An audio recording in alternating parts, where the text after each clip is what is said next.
wabarakatuh. Waalaikumsalam warahmatullahi wabarakatuh. Halo, selamat pagi anak-anak. Pagi Pak. Sudah siap belajar? Siap. Oke, jadi sebelum belajar, alangkah baiknya kita membaca doa terlebih dahulu terkait sebelum mulai pembelajaran. Doa menurut kepercayaan dan agama masing-masing. Baik. Doa selesai. Sebelum memulai pembelajaran, Bapak minta untuk sampah-sampah yang ada di bawah kursi tolong diperiksa terlebih dahulu. Oke, siap. Apakah ada siswa yang tidak hadir hari ini? Iya, oke. Baik. Jadi hari ini materi kita adalah teori masalah ekonomi klasik. Nah, sebelum memasuki materi, Bapak ingin bertanya terkait materi pertemuan kita minggu lalu mengenai permasalahan ekonomi secara umum. Ada yang masih ingat apa itu permasalahan ekonomi secara umum? Boleh angkat tangan? Oke, silakan Ida. Permasalahan ekonomi secara umum itu masalah yang muncul ketika sumber daya yang digunakan itu terbatas, Pak. Oke, baik, benar sekali ya. Jadi, permasalahan ekonomi secara umum adalah masalah yang muncul ketika sumber daya yang ada itu terbatas guna memenuhi kebutuhan manusia yang terbatas. Itulah yang disebut dengan permasalahan ekonomi secara umum. Baik, sebelum memulai pembelajaran, Bapak minta untuk kalian mengubah terlebih dahulu mindset kalian ketika belajar. Yang mana kalian kan ketika belajar itu selalu memikirkan bahwasanya ketika belajar saya akan paham materi dan bisa menjawab soal. Nah, tolong diubah menjadi ketika belajar kalian itu lebih penasaran nih ketika belajar. Karena kenapa? Ketika kalian penasaran itu, otak kalian akan lebih fokus dan lebih cepat mencerna informasi. Contoh simpelnya seperti ini. Tadi kalian membaca bergibah dengan teman sekalian, atau membaca gosip. Nah, sekarang kalian sedang belajar. Ketika selesai belajar, informasi yang akan lebih kalian ingat itu adalah tentang kalian baca gosip atau yang kalian gibahi tadi, daripada materi yang telah kalian pelajari. Oke, bisa ya mengubah mindset yang tadinya belajar untuk memahami materi dan menjawab soal menjadi penasaran. Baik, kita masuk ke materi. Teori masalah ekonomi klasik. Nah, tujuan pembelajarannya setelah mengikuti pembelajaran, peserta didik diharapkan dapat mengidentifikasi teori masalah ekonomi klasik. Nah, teori masalah ekonomi klasik ini dibagi menjadi 3. Yang pertama, masalah produksi. Yang kedua, masalah distribusi. Yang ketiga, masalah konsumsi. Nah, sebelum itu Bapak ingin bertanya nih kepada murid-murid sekalian, apa itu produksi, apa itu distribusi, dan apa itu konsumsi? Ada yang bisa? Oke, silakan Zani.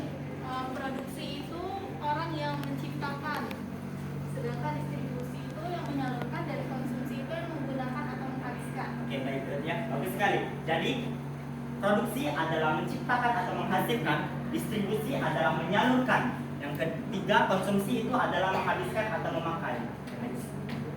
Nah, bisa dilihat bahasanya yang pertama masalah produksi. Untuk memenuhi kebutuhan manusia, barang dan jasa harus disediakan. Untuk mencapai tujuan tersebut, produsen harus mengetahui nih barang dan jasa apa yang dibutuhkan masyarakat.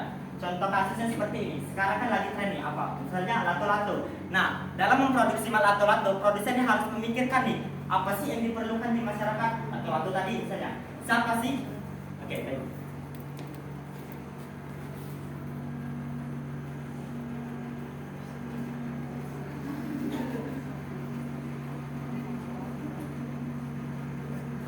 Nah, masalah yang bisa timbul terkait masalah produksi ini, siapa sih target lato-lato ini?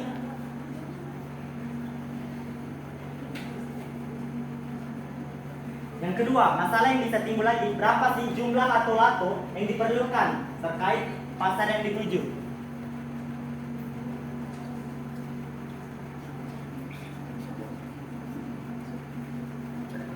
Masalah yang bisa timbul lagi, apa sih bahan baku yang digunakan untuk memproduksi lato-lato?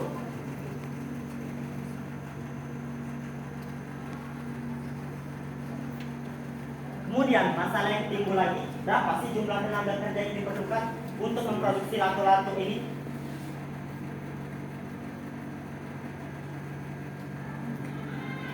Nah, inilah masalah-masalah yang ada di masalah produksi. Jadi intinya masalah produksi itu bagaimana sih cara memproduksi agar barang atau jasa yang diproduksi ini sesuai dengan kebutuhan konsumen atau masyarakat. Selanjutnya, masalah distribusi. Bisa dibaca, masalah lainnya adalah bagaimana mendistribusikan produk dengan benar kepada konsumen. Distribusi adalah pendistribusian barang ataupun jasa dari produsen ke konsumen sehingga produk tersebut tersebar luas. Nah, sehingga masalah yang muncul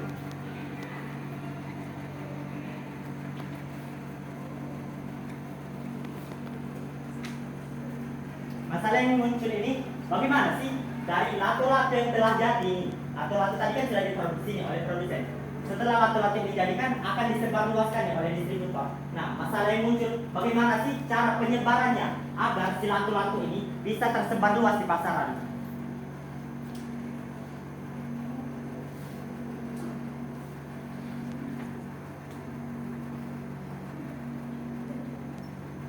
Nah, inilah yang disebut dengan masalah distribusi. Selanjutnya, masalah konsumsi. Setelah barang dan jasa sampai ke konsumen, pertanyaan selanjutnya, apakah akan mengkonsumsi atau membuang barang karena harga yang tidak terjangkau? Nah, jadi kan tadi kan lato-lato nih sudah ada nih tersebar di pasaran. Kemudian targetnya kan adalah siapa? Ya tentu saja anak-anak. Jadi ketika lato-lato ini sudah tersebar di pasaran, masalah yang muncul, bisa nggak sih anak-anak memakai lato-lato itu karena harga yang terjangkau ataupun karena kemahalan? Karena kan seperti yang kita lihat bahasanya ketika sedang tren kemarin, lato-lato itu harganya sangat tinggi. Jadi si anak-anak tadi tidak bisa mengkonsumsi atau memakai dari lato-lato itu. Nah, masalah yang timbul adalah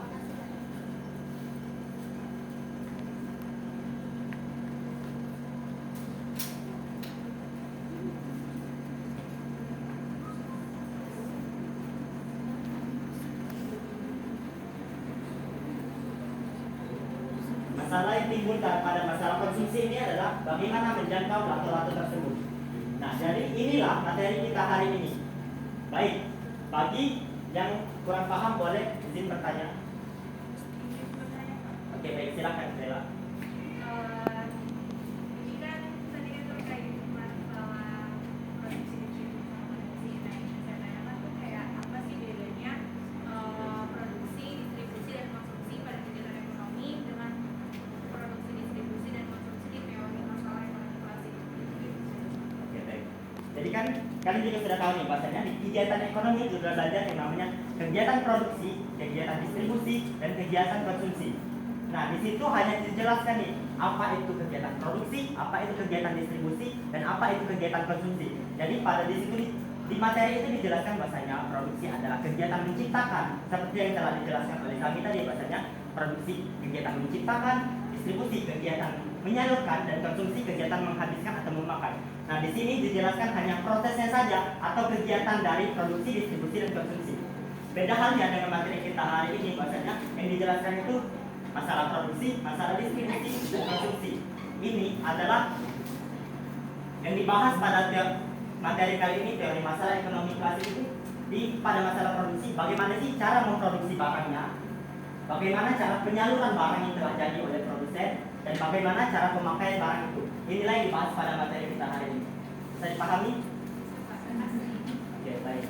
Nah, sebelum kita mengakhiri pertemuan kita pada hari ini, Bapak minta untuk satu siswa menyimpulkan terkait materi yang telah dijelaskan. Baik, silakan kepada Pak Kastil.